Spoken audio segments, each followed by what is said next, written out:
দীর্ঘ 7 মাস পর দেশে ফিরে ছেলের কাছে যাওয়ার একটি আবেগঘন ভিডিও ভাইরাল হওয়ায় হঠাৎই আলোচনায় জিয়াউল ফারুক অপূর্বর ব্যক্তি জীবন।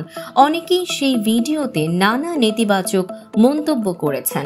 এবার এর প্রতিক্রিয়া দিলেন অপূর্বর প্রাক্তন স্ত্রী নাজিয়া হাসান অদিতি।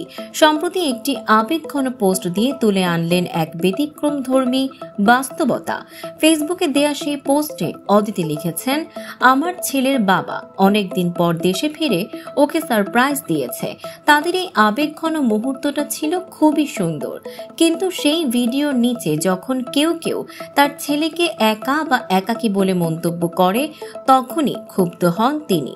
অদিতি স্পষ্টভাবে বলেন, আমার ছেলে আমার কাছেই থাকে, সে ভালোবাসা আর যত্নে বেড়ে উঠছে, তার সব চাহিদা পূরণ করা হয়, ও যখন ইচ্ছে করে বা সপ্তাহের শেষে বাবার কাছে যায়।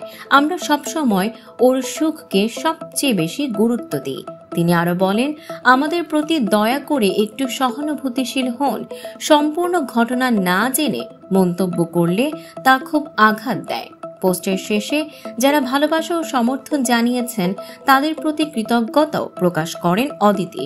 প্রসঙ্গত, অপূর্ব ও অদিতি 2011 সালের 14 জুলাই পারিবারিকভাবে বিবাহ বন্ধনে আবদ্ধ হন। প্রায় 8 বছর পর 2019 সালে তাদের বিচ্ছেদ হয়। এরপর থেকেই তাদের একমাত্র ছেলে মায়ের কাছেই বড় হচ্ছে। দর্শক, এক সন্তানের সুস্থ মানসিক বিকাশে বাবা মা আলাদা থাকলেও ভালোবাসা কি কমে যায়? আপনার মতামত জানান কমেন্টে।